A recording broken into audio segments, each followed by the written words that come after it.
The views and opinions expressed in this podcast are simply that, opinions. All are presumed innocent until proven otherwise in a court of law. Sensitive topics are discussed. Discretion is advised.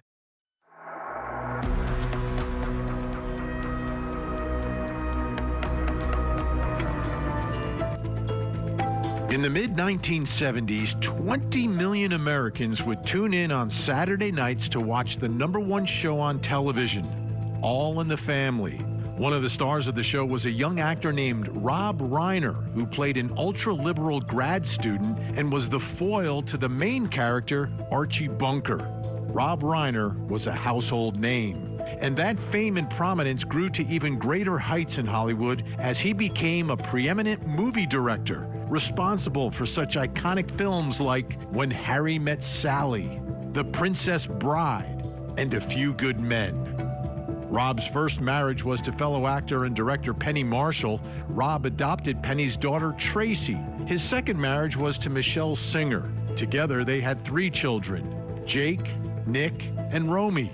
Together, they lived in a $10 million sprawling mansion in the Brentwood neighborhood of Los Angeles. And it was inside that home where Rob and Michele would be violently killed. One of these special allegations is that the murder was committed with a deadly weapon or a knife.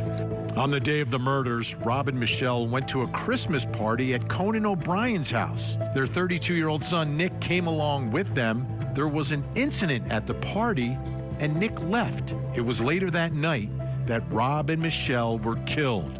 Investigators moved quickly and arrested a family member. Evidence gathered led to the arrest of their son, Nick Reiner, who was taken into custody later that night without incident in the Exposition Park section of our city. Now the world is watching and wondering what happened behind the gates of that mansion, and why did it end with the violent murders of Rob and Michele Reiner? Tonight, for the next hour, we will go in depth into this tragic case, looking at the evidence, the motive, the family dynamics, and what will happen inside the courtroom. This is the Reiner Family Murders, a Court TV special. I'm Vinny Politan. Thank you so much for joining us. For this next hour, we will take you in depth into the case that everyone is talking about. Shockwaves around Hollywood, shockwaves around the world, the brutal murders of Rob Reiner and his wife, Michele. Court TV field reporter Cody Thomas will be with us all night. Right now, he's joining us live outside the LA County Superior Courthouse. Good evening, Cody. What can you tell us? Because I want to begin this story by talking about the party, the Christmas party at Conan O'Brien's house. What can you tell us about it? Well, Vinny, we've heard a lot come out about this party as the days have moved forward this week, this Christmas party at Conan O'Brien's house, where a lot of A-listers were the Saturday night going into the Sunday where Rob Reiner and Michele were found stabbed into their homes. This would have been the night before. We know Rob was there, his wife Michele was there, along with their 32-year-old son, Nick Reiner, as well. And I went out to the area where Conan O'Brien's house is just to get a better feel for the neighborhood. Take a look at this. We're here in Pacific Palisades, California, about 2.5 miles away from the Brentwood neighborhood in Los Angeles, about 2.5 miles away from the Brentwood residence where Rob and Michele Reiner were found stabbed to death. But where exactly am I in the Pacific Palisades? Well, if you look right over here to the right, behind all of this shrubbery, all of these tall bushes, behind there is Conan O'Brien's house. Now, why is this house important? This is reportedly where Rob, Michele, and their son Nick, who's now accused in their murders, were Saturday night, the night before Rob and Michele were found stabbed in their home. This is where they were at a Christmas party at Conan's house. Now, we've heard a lot of speculation about what's come out of this party. We've heard that Rob and Nick got into a very loud argument, which after Rob and Michele ended up leaving the party embarrassed. We also heard that Nick got into it with actor and comedian Bill Hader after Bill told him that he was having a private conversation and told Nick to ease up and back up, and Nick apparently didn't like that and stared at him and then walked off strangely. We also heard that Rob and Michele were evidently telling people in this party that they were at their wits' end with Nick's behavior, with his drug addiction, and just with his behavior all around. Now, we don't know officially what that loud argument was about between Nick and his father, Rob, but we've heard that it could have been about Nick's refusal to undergo more treatment for his drug addiction, even after 17 stints in rehab. So, of course, this is all speculation circulating on the internet. But again, over here behind these tall bushes, that is Conan O'Brien's house, one of the last places where Rob and Michele were seen alive before they were found by their daughter, Romy, stabbed to death in their home. Now, Vinny, you heard me briefly mention their actor and comedian Bill Hader, who evidently got into it with Nick inside that party. Well, we have new images obtained by the New York Post in the days following the news coming out about Rob and Michele being stabbed to death. In these photos, we see Bill Hader on what looks to be a tense phone call following this news coming out this week. Now, we don't know who he's on the phone with, what the nature of that conversation was, but again, he does look a little bit tense in that phone call. Now, Vinny, we're learning new things as recently as today about what was going on inside that party. We've learned, according to Daily Mail, Vinny, that, quote, Conan O'Brien stopped a friend from calling 911 during an explosive fight between Rob and Nick Reiner at the comedian's Christmas party just hours before the director's son allegedly cut his parents' throats, guests have revealed. So that's an interesting development as this investigation and this case unfolds, Vinny. Now, we have also learned here recently that Nick Reiner, in the weeks leading up to these stabbings, was diagnosed with a mental illness. According to a TMZ report, it says, quote, Nick Reiner was diagnosed with schizophrenia. And in the weeks leading up to the murder of his parents, Rob and Michele Reiner, the meds he was taking made him erratic and dangerous. So, Vinny, I'm sure those meds, coupled with his history of hard drug abuse and drug addiction, was not the most ideal combo. But, Vinny, as I look over that report, it seems like it opens up a defense strategy of conceding that Nick may have done this, but pleading guilty by reason of insanity. Yeah, I think you're right on, Cody. That is a game changer in all of this. Cody's going to stick with us throughout this hour.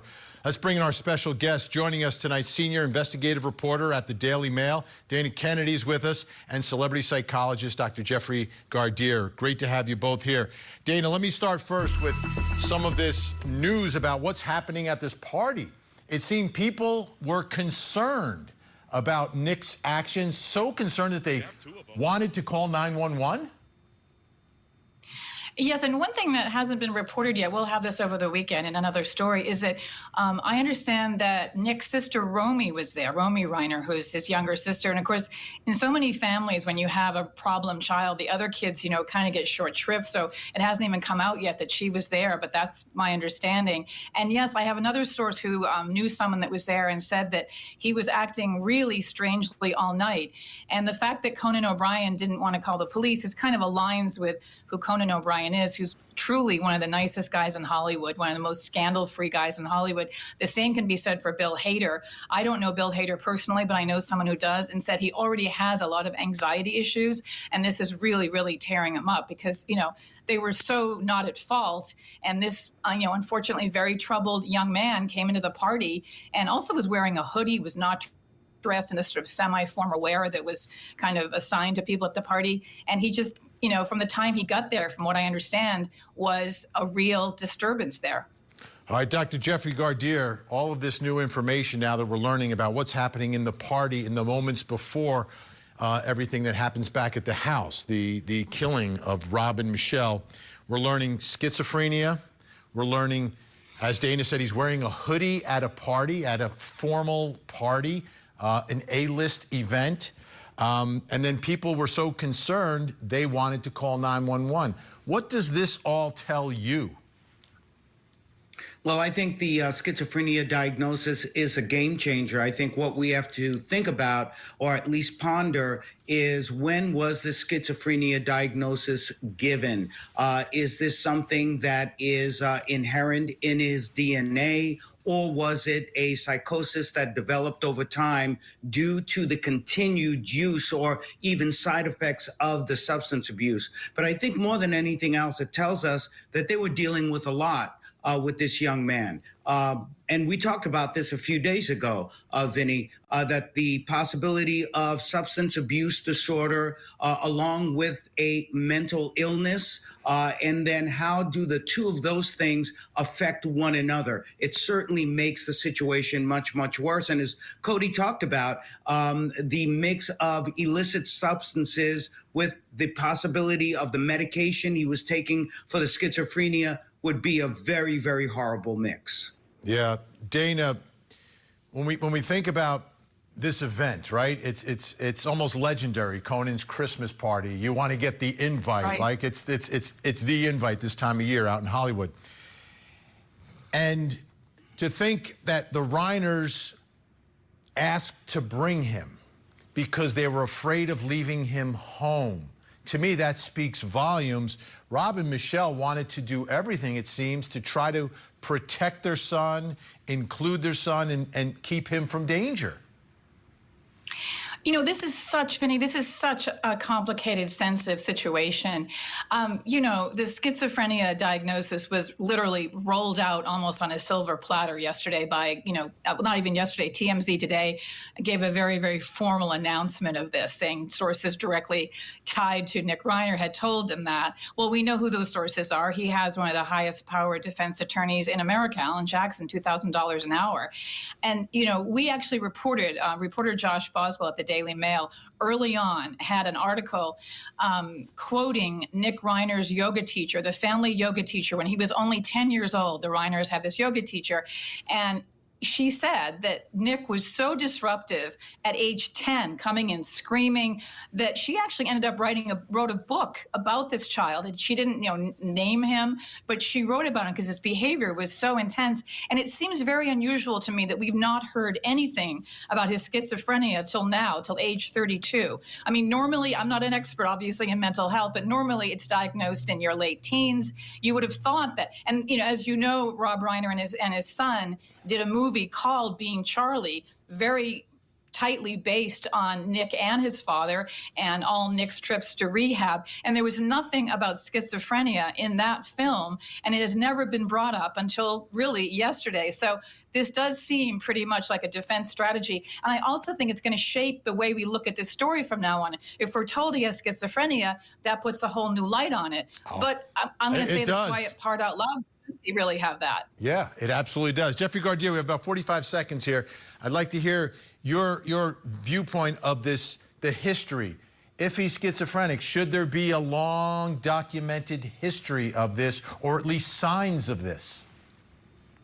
Yeah, absolutely. And what we would see is my co-guest is absolutely right. We usually diagnose this in males. The onset is around 17, 18, what we see. So being that he's in his 30s, we would see more documentation. But of course, his records are private. And they are protected by confidentiality. But it really does speak to what Rob Reiner and Michele Reiner were dealing with, to have to try to manage someone who has the unfortunate diagnosis of schizophrenia, if that is a true diagnosis, and as well dealing with substance abuse issues.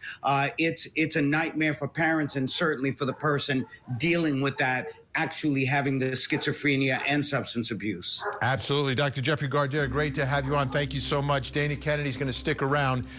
When we come back, we're going to take a look at the investigation and the arrest of Nick Reiner. One of these special allegations is that the murder was committed with a deadly weapon or a knife. The Court TV podcast will return.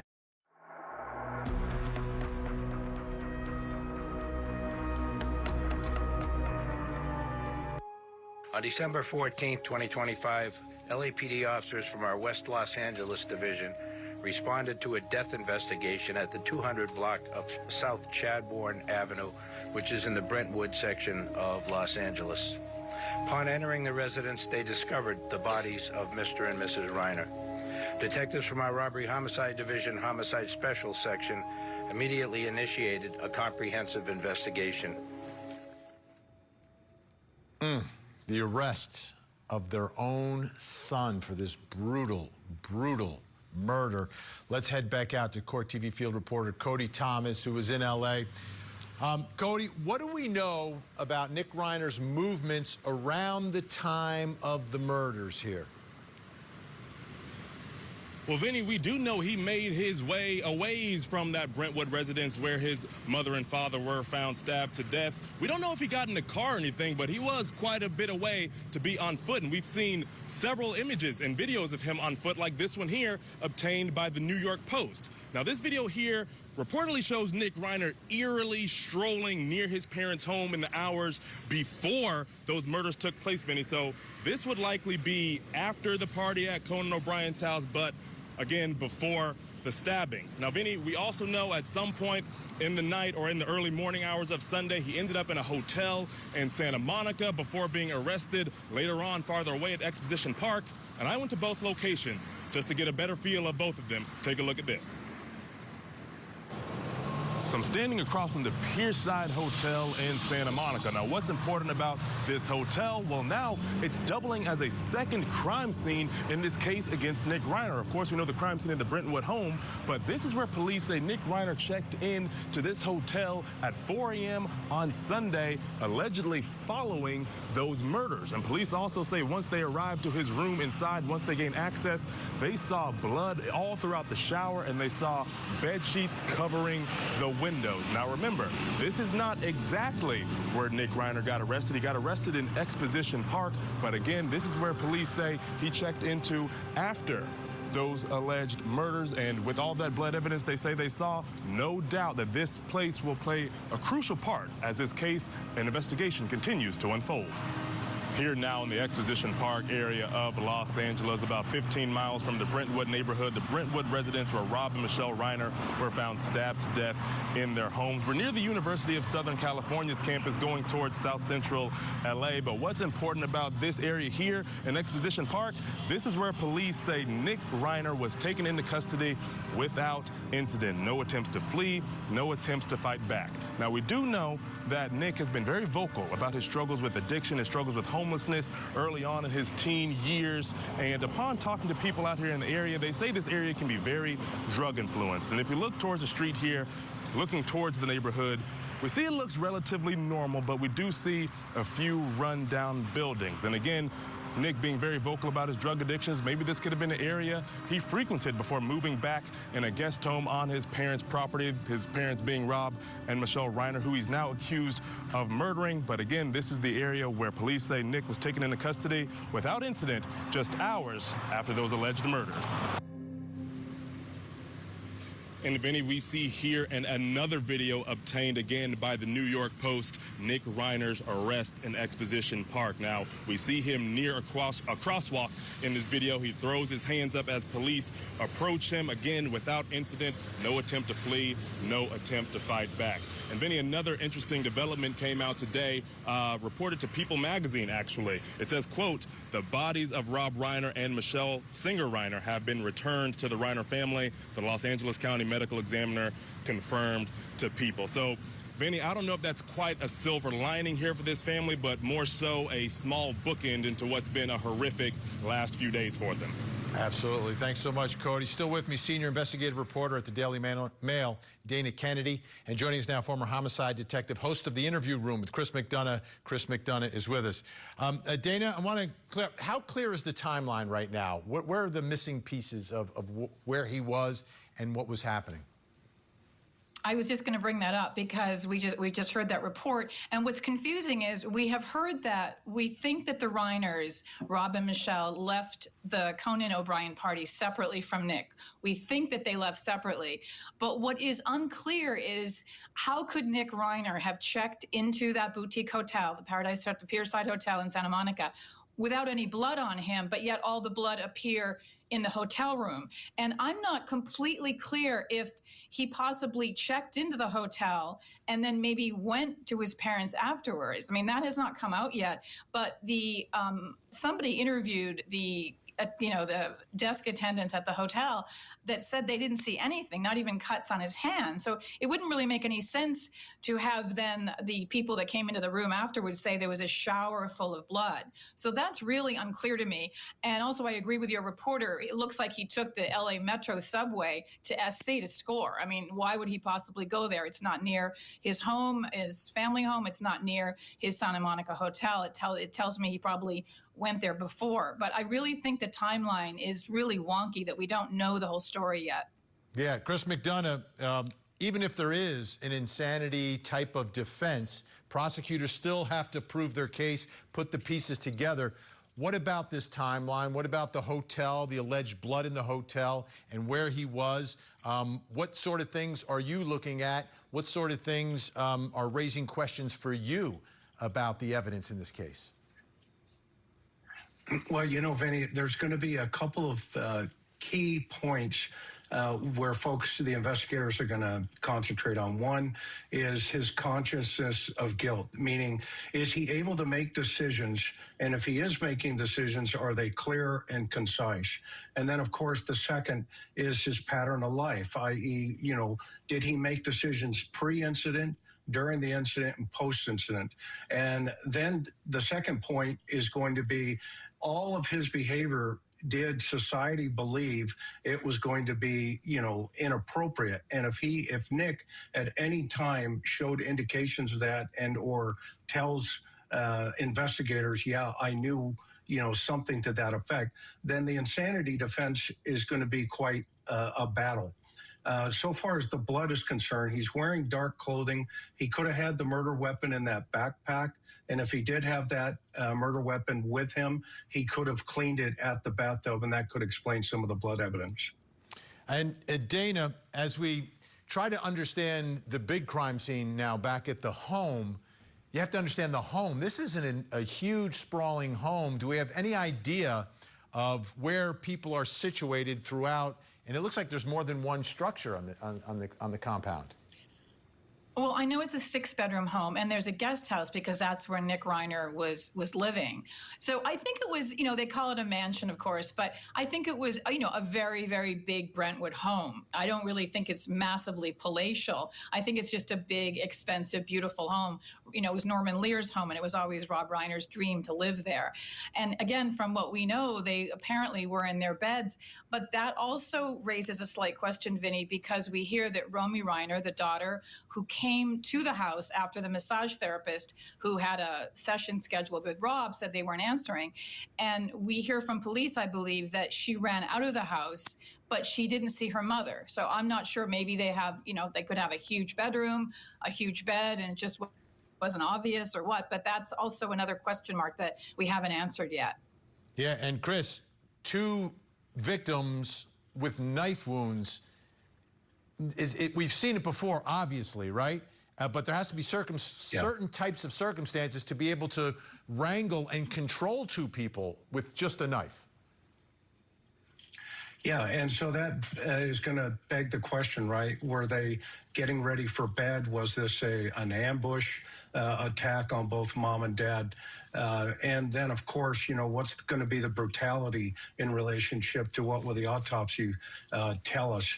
Because that will also show us the intensity, and it will also show us, the fact that, post-homicide, with all of that rage, he was still able to get out of there secretly without being captured.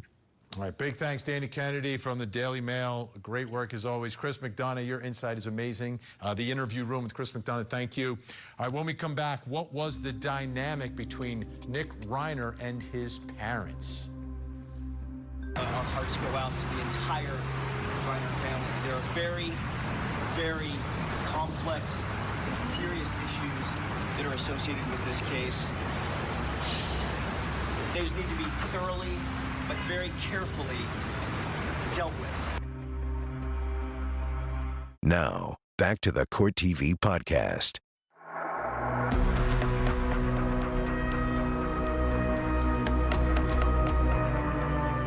So at approximately 3:40 this afternoon, Los Angeles police officers, along with the Los Angeles City Fire Department, responded to the 200 block of Chadbourne Avenue here in the city of Brentwood.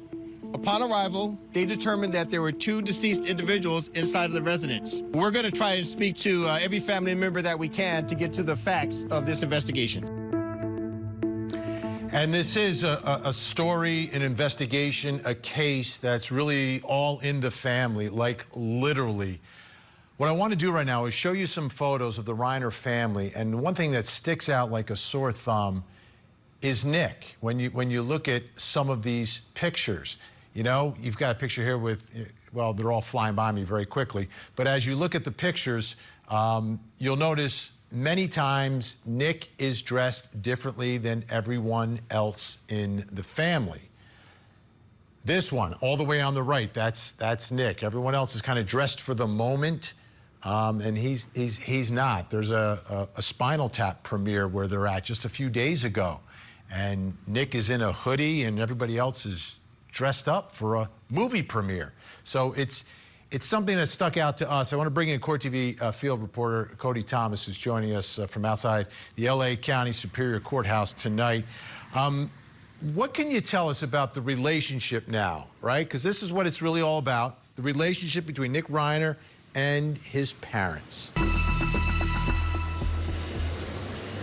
Well, yeah, Vinny, one thing that we do know is that they tried to help him extensively, especially with his early drug addictions in his life, starting early on in his teen years, as early as 15. We know he did almost 20 stints in rehab. And Vinny, according to a TMZ report, one of those facilities where he was getting rehab cost about $70,000 a month for inpatient treatment. So safe to say that they put their best foot forward in trying to help Nick with those struggles. Now, we know that Nick has been very vocal about those addiction struggles and his struggles with homelessness early on in his teen years. He even went as far as to co-write a movie with his father, Rob, called Being Charlie, that was loosely based on his early struggles in life. And Vinny, what I want to do now is have our viewers take a listen to a clip from an interview from Rob and Nick talking about this movie from the AOL Build YouTube series. Take a listen. And I wasn't really that shy about including some of the bad stuff I did, because a lot of people do things that are pretty unsavory when they're going through that. But in terms of making it a narrative, of course, it's not my life, but it needs to be constructed into a story. The fact that we were dealing with, you know, things that Nick had gone through and how I had related to it and how his mother had related to it, it forced me to have to see more clearly and understand more deeply what Nick had gone through. Vinny, since we're talking about it, let's watch a clip from the trailer of that movie, Being Charlie. This was posted to YouTube by Rotten Tomatoes Indie YouTube channel. Take a look at it. Drink. If you continue to refuse to accept the disease that put you here, you will continue to be a repeat offender. Don't you mean a repeat customer? I love him. I don't love him! No! You've had plenty of choices, Charlie. Rehab or jail. You know, quite a wide selection there. One of us had to keep him safe. For him or for you? I can't stay here anymore, okay? This place is like a prison. It's not even close. But don't worry. If you're not dead, you'll probably end up there anyway. And so, Vinny, most recently we know that Nick moved back in on his parents' property in a guest house. That's Rob and Michele Reiner. I took a walk through the Brentwood neighborhood in front of their home. Take a look at this. We're here now in this Brentwood, Los Angeles neighborhood. Now, this area is usually known for being very safe, very swanky, very quiet, and home to many A-list celebrities, but now it is home to a brutal crime scene. That's because over my back shoulder here, right over these gates, right over this tall shrubbery, that is the home where Rob and Michele Reiner were found stabbed to death. And the accused killer, their own 32-year-old son, Nick Reiner. Now, for our loyal Court TV viewers that have been with us for some years now, you know this neighborhood from the trial of last century, the murder trial against O.J. Simpson. Now, we're only about 1.5 miles away from where Nicole Brown Simpson and Ron Goldman were found murdered in 1994. Now, if you have a look around this neighborhood, you look down the street in either direction, you see that this neighborhood is pretty private. There's gates on every home, there's access codes to get into every gate, and there's tall bushes blocking the view from the street of people coming through here, through the neighborhood. So these homes are not easily accessible by just anyone. But again, in the hours following those stabbings, the Reiner son, Nick Reiner, was arrested, now charged with a crime that has shaken this community to its core. Now, Vinny, we may not know the exact dynamics of what exactly was going on behind those closed doors, but I still think it's safe to say that Rob and Michele Reiner and probably the rest of the family put their best foot forward in helping Nick with his early on drug addictions. All right, Cody Thomas, stand by. Let's bring in our guest joining us, host of the Naughty But Nice podcast, Rob Shooter. Rob, thank you so much for joining us. I know you had an opportunity. You had sort of a coffee meetup with Nick Reiner. Yeah. Tell us about that. Yeah, it's about 5-6 years ago. I was in LA and we had coffee together. He had a project that he was trying to get up and running. He'd struggled. He'd really struggled trying to find his footing in Hollywood. He co-wrote that movie that his dad produced, but nothing really since then. And so he wanted to meet and talk about Hollywood, talk about his script, talk about how I could help him. I wanted to talk about his famous family and what it was like growing up there. It was a tricky meeting. He turned up late. I remember he didn't smell really very good at all. In fact, he smelled terrible. He looked really disheveled. He looked like he had just woken up. And he was annoyed. He got angry with the staff when they got his order wrong. And so it wasn't a very pleasant meeting. I remember walking away from it thinking the only thing that makes Nick interesting is the one thing he's trying to get away from, which was his family. He did not want to talk about his family. He made it clear that he wanted to stand on his own 2 feet, that he wanted to be a big deal in the movie business. And yeah, I'd go as far as to say maybe even a little bit of a chip on his shoulder. Yeah, there's a couple of different ways it goes in Hollywood, right? Like Rob Reiner, his father was the son of an iconic figure, and he embraced it and rode with it. Nick had his issues. So didn't want to talk at all about his family. How about Hollywood in general? Were there rumblings about Nick? Was he on the radar at all? Yeah, it's a good question. Everybody knew. If I knew that Nick was troubled, I live in New York, all the insiders, everybody that I speak to in Hollywood knew Nick. He was around. His dad dragged him everywhere with him. He dragged him to the Conan O'Brien party just the night before. I was told from 2 people at that party, when Nick turned up, there was a groan. There was like, oh, he's here again. This was not a teenage boy. He was 32 years old, and to be dragged to parties that he was not invited to. His mom and dad were invited, he wasn't. And so there was a real sense that he was troubled, he was difficult, he wasn't very pleasant to be around. But I think this goes to show you the power of his parents. People tolerated Nick because of his dad. People put up with Nick because of his family. And so it was not... Hollywood knew. Anybody in Hollywood, I don't think anybody knew that this was going to happen, but Hollywood knew that he was a really troubled individual, and not just troubled, rather unpleasant. He made it very difficult to like him. Yeah, that's the rough combo, right? Someone's troubled and there's a level of sympathy because it's a really sad case. But if someone is abrasive and obnoxious, it doesn't help. And on the other hand, when we think about the relationship between, father and son, it seems that Rob is trying anything and everything and trying different approaches and trying to help his son, and is just kind of like unable to do it. Yeah, totally. These parents love their son. In fact, I spoke to a source just yesterday, a really close family friend, and they told me that if Rob and Michele were alive today, they would forgive him. They wouldn't forgive the crime, but they would forgive their son. They wouldn't forgive the sin, but they would forgive the sinner. They loved him. They knew he had issues. They were trying so hard to help him. He had been in and out of rehab 15, 16 times. These rehabs were really expensive. One was $70,000. He was living rent-free in their pool house. That seems like it's just a shed in the garden. No, it's not. It's a beautiful, beautiful home. It has a 1-bedroom in there. It has showers in there. It has a kitchen in there. And so he was living with them. So as parents, they really did try everything they could, and the end result is just heartbreaking. Absolutely. Rob Shooter, Naughty But Nice podcast. Thank you so, so much. Great to see you. Coming up next, what can we expect from Nick Reiner's trial? These charges carry a maximum sentence of life in prison without the possibility of parole or the death penalty. This is the Court TV podcast.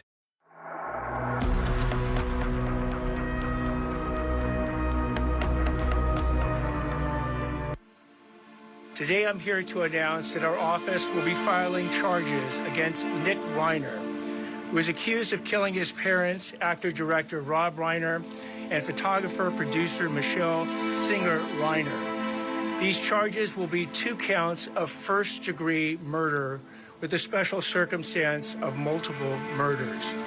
He also faces a special allegation that he personally used a dangerous and deadly weapon, that being a knife.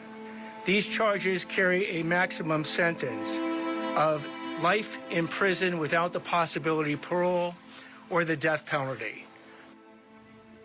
It doesn't get more serious than this. Potential death penalty case. You heard it from the prosecutor himself. He'll make a decision on how they want to proceed, but everything is at stake here. At a minimum, life without the possibility of parole.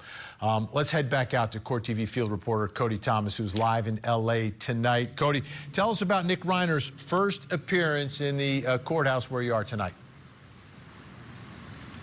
Well, Vinny, it was very brief. Only about a minute and a few seconds. We heard Nick Reiner speak very briefly, saying, yes, Your Honor, to agreeing to waive his right to a speedy arraignment. And Vinny, due to a judge's court order, we were not allowed to take any still images or show Nick Reiner on video behind that glass panel he was sitting behind. But what we do have is court sketches. And in those court sketches, you can see that he's wearing one of those suicide prevention vests. Again, he's sitting behind that glass panel near his defense counsel.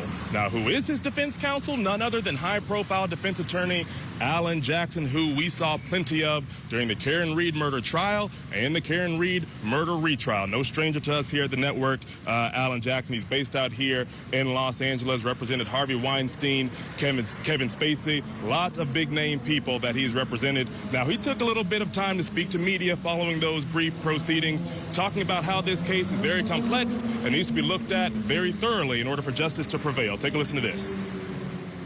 This is a devastating tragedy that has befallen the Reiner family. We all recognize that. Our hearts go out to the entire Reiner family. There are very, very complex and serious issues that are associated with this case. These need to be thoroughly but very carefully dealt with and examined and looked at and analyzed. We ask that during this process, you allow the system to move forward in the way that it was designed to move forward. Not with a rush to judgment, not with jumping to conclusions, but with restraint and with dignity and with the respect that this system and this process deserves and that the family deserves. Now, Vinny, Alan Jackson did not speak on how he became attached to this case or who was fronting those high-profile legal bills, but it will be interesting to see how this case plays out with him on the defense team. And, of course, we'll see Reiner back in court on January 7th when that arraignment was moved to January 7th of 2026. All right, Cody Thomas in Los Angeles. Great reporting all night. Thanks so much. Let's bring in our guest here with us, criminal defense attorney David Yannetti. You know him well, folks. You worked with Alan Jackson on the Karen Reed case, spent hours, days, weeks, months, and years with Alan Jackson. Also with us, former L.A. County Deputy Public Defender Philip Dubé, who worked at the same courthouse with Alan Jackson for years when Alan Jackson was a prosecutor. Great to have you both here. David, let me start with you.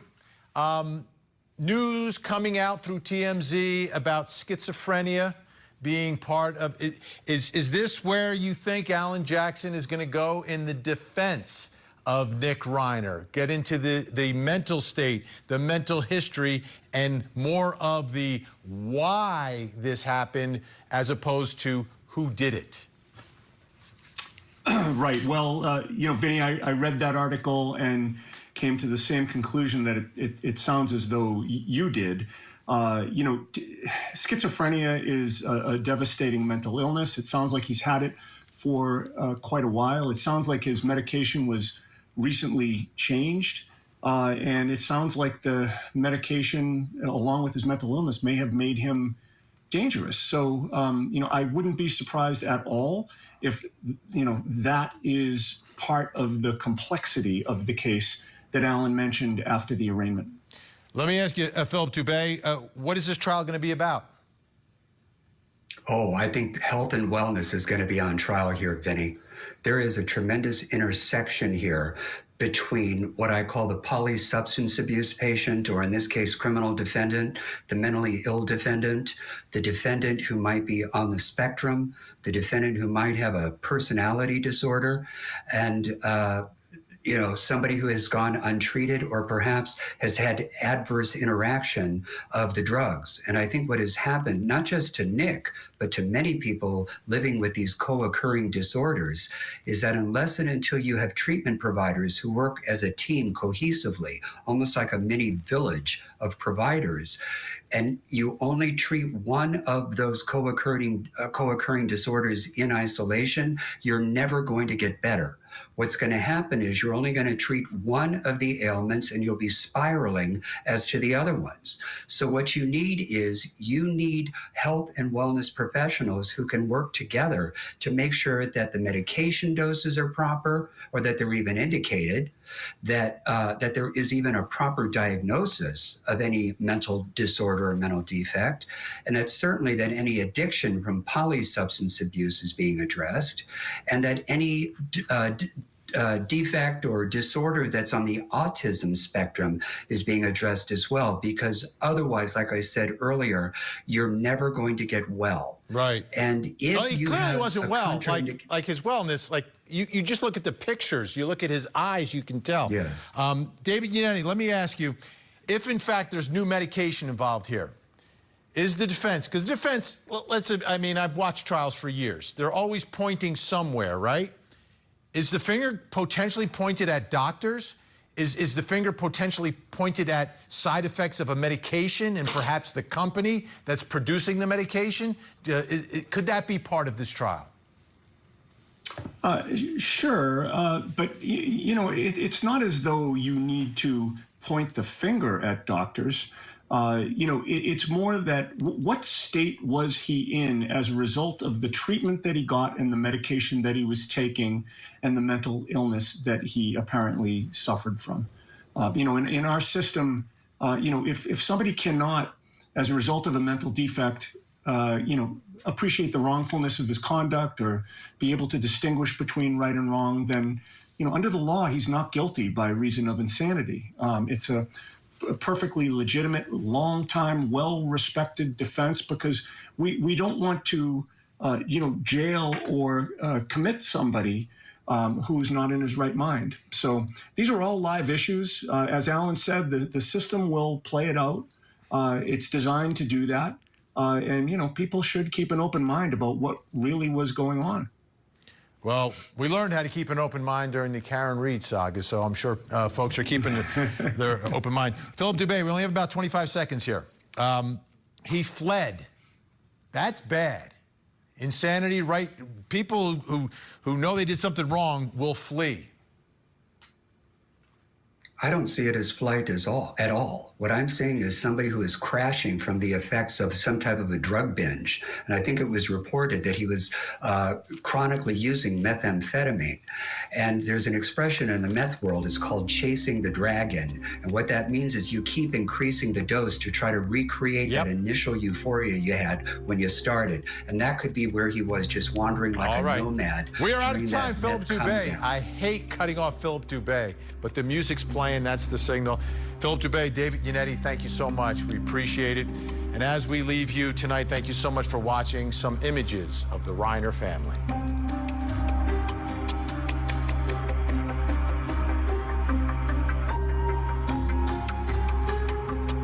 There you have it. If you want to see more in-depth reporting on the latest true crime stories, you can see me every weeknight, 8 p.m. Eastern on Closing Arguments. Thank you so much for downloading.